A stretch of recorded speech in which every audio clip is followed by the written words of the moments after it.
liked the Coca-Cola presentation. It was really nice because it showed us what we can do with IoT. We acquire data, and what do we do afterwards? There were a few use cases, what we can do afterwards, and I like it, but let's continue dreaming. So first we give the technology, the IoT, and then we let the people dream. So for example, maybe a certain kind of beverage is sold at certain times of the year. Coca-Cola can find that out now, and then they can optimize, and they can build a business model around it. But first, let's build the technology, the data, so that we can start dreaming. We also started dreaming, and we wanted to solve the biggest problem of humanity. Our plants die, and this is really a problem, people. I think everyone encountered this problem already, going to the bin, throwing it away, and having a really bad feeling.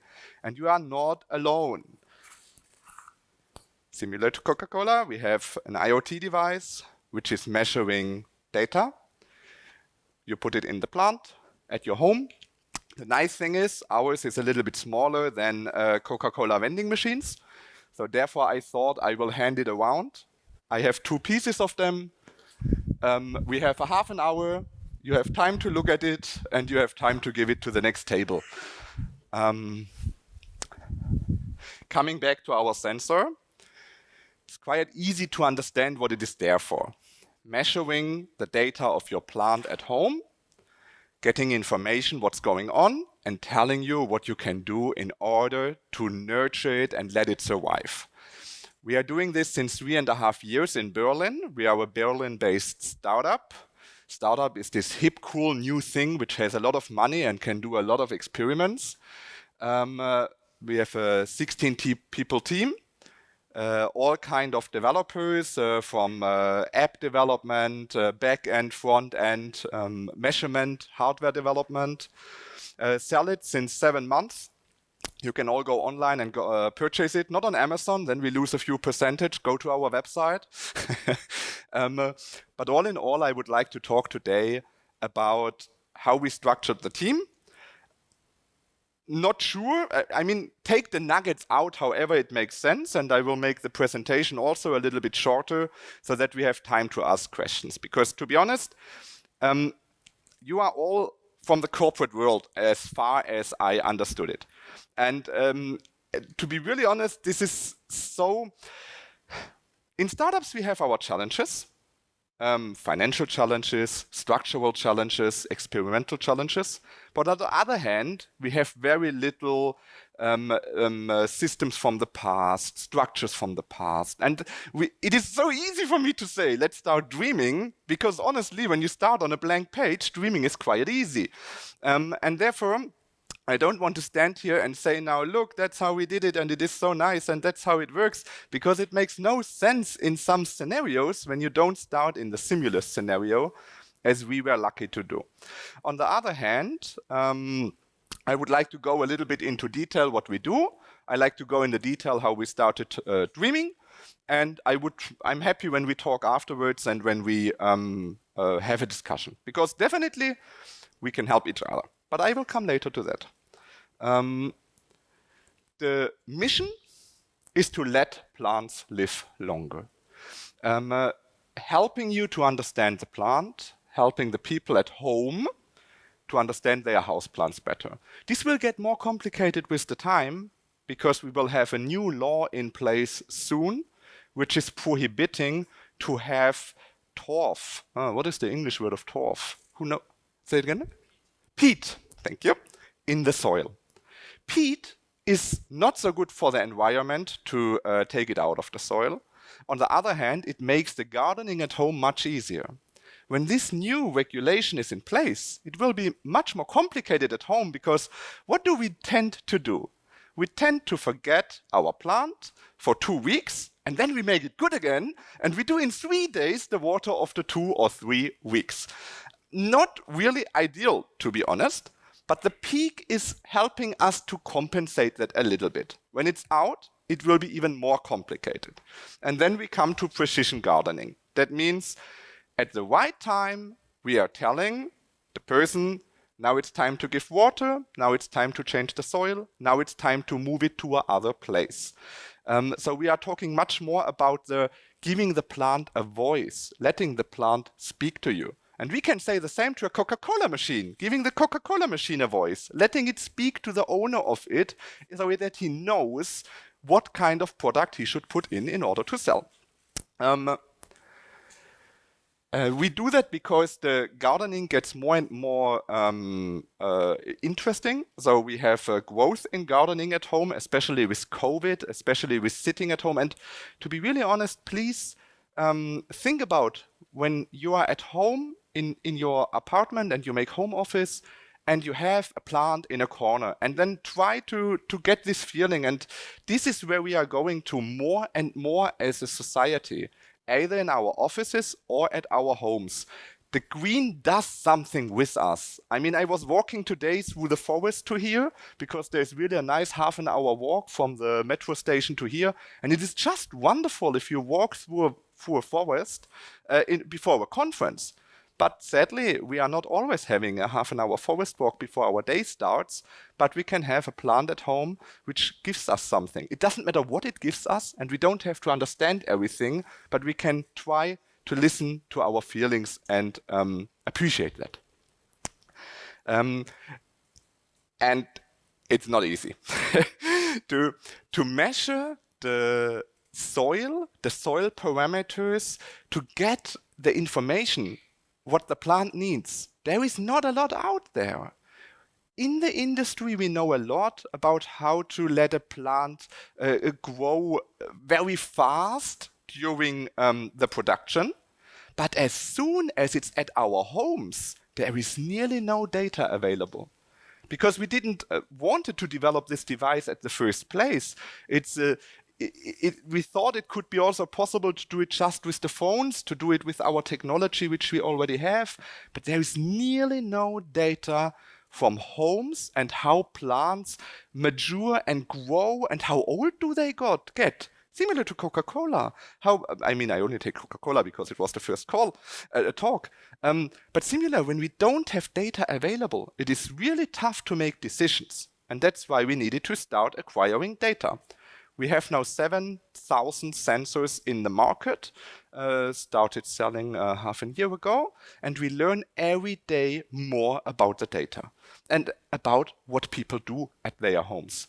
So we are starting with AI algorithms, we are starting with machine learning algorithms, but most of the time we are starting with very, very simple data wrangling activities in order to tell you at home what you can do to let your plants live longer and to get a green thumb, to be honest, because after some time you will understand the plant. And when you understood it, you take the sensor out, go to another one, put it in, and you will start now to understand this plant as well. So it's not something for this one plant with this one sensor. It is really something in order to learn and understand it and then continue. It comes together with our app. You make a picture of your plant. We will recognize with an AI what kind of plant it is. We will connect the measured data with the plant-specific requirements in order to give you the right suggestion what you should do to help your plant. And we do that with the environmental data as mentioned before. So you all have seen, or half of you have seen the sensor so far. It has two little probes. You put it inside of the soil. With the probes, we can measure the soil parameters. And with a photo sensor, we can measure the red, the green, the blue, and the infrared light individually, as well as the temperature. We measure this light spectrum individually because based on the spectrum, what your plant has seen at your home, it is more in a growing mode or more in a let's be stable mode, and it needs different amounts of water. If you have it more in the morning sun or more in the day sun, it will grow differently. I didn't know that before, otherwise I would have never started doing that. But now we already finished the development, so we can start getting better in it. Let's come to the market. IoT is nice. Well, everything else would be really strange after my conversation until now. Because it helps us to acquire data and do something with it. And now comes the next question, what do we do with it? Do we just tell the people what they have to do in order to let their plant live longer? Or do we recommend the right fertilizer in order to maintain the plant health? Do we also recommend the right soil in order to repot the plant? And maybe we can also recommend the next plant which can be purchased, which fits perfectly in your environment at your home. So at the end, what I want to say is, let's start with the data and then let the people, the customers and the partners start dreaming. Let it grow from inside of the organization and from inside of the team. And this is not easy, even because when you dream too much, it is really tough to deliver the value. When you dream too little, it is really tough to develop something which people love. And something in between, I think, is the critical part. This is how we thought about when we started developing the sensor. So we thought about what is the potential up and cross-selling, because the sensor cost 40 euros. And if you think about 40 euros, it is from IKEA to plants. So from an economic standpoint, I can go 2 times to IKEA or I buy one sensor. And this is totally true. And I can say nothing against it if we don't measure our feelings and our psychology together with it, because it has an impact. Maybe we are not used to feeling it, but it has one. So therefore, I really don't like to think always about, but the sensor costs as much as a plant, because to be honest, a pot for the plant costs as much as the plant. So why do we let it die in a nice pot, but not making sure that it doesn't have to die?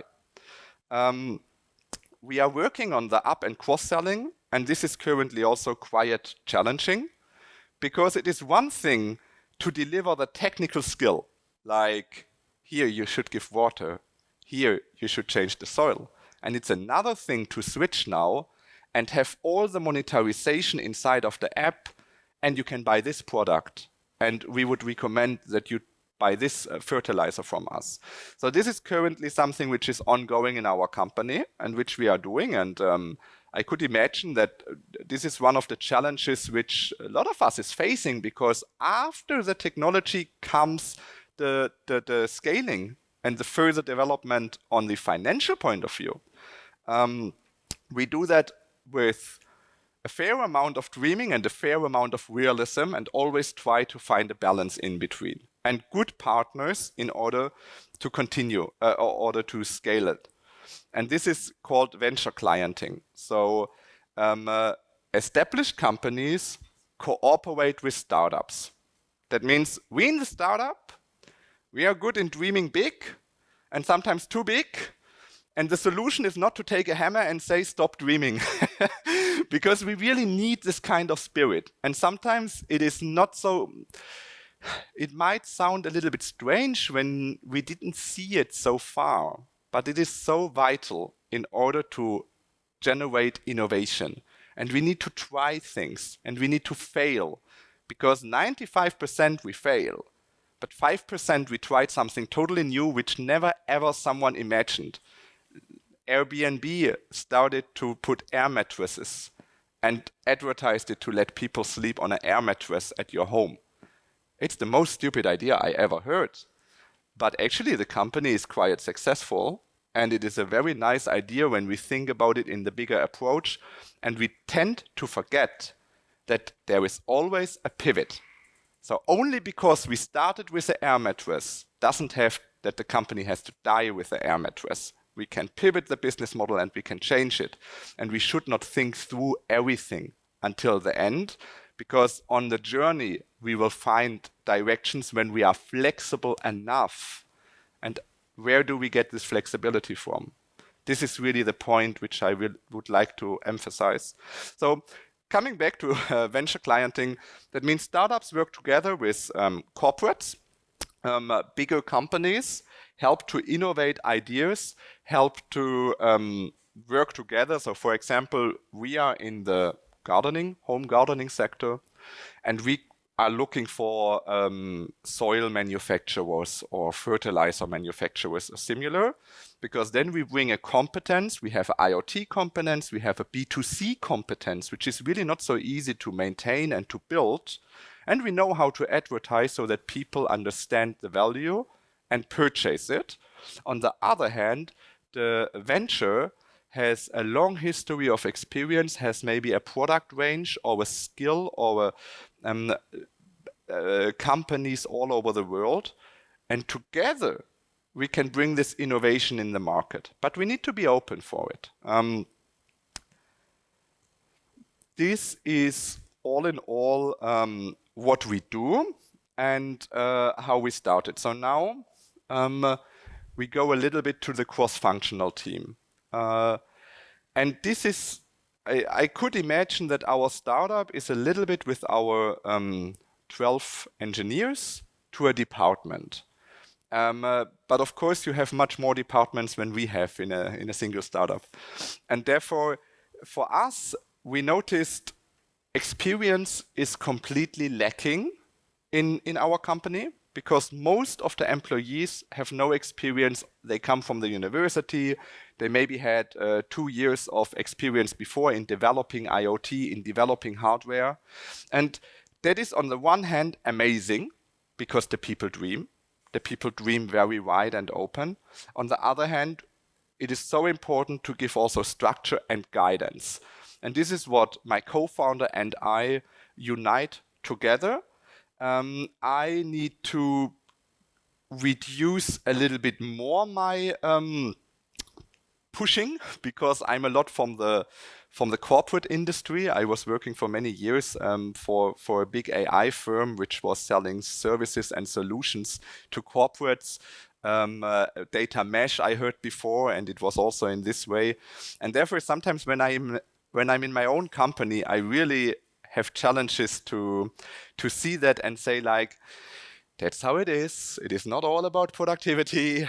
Let's just build it together and get the horsepower on the street. I'm really not sure if we can say it in English like that.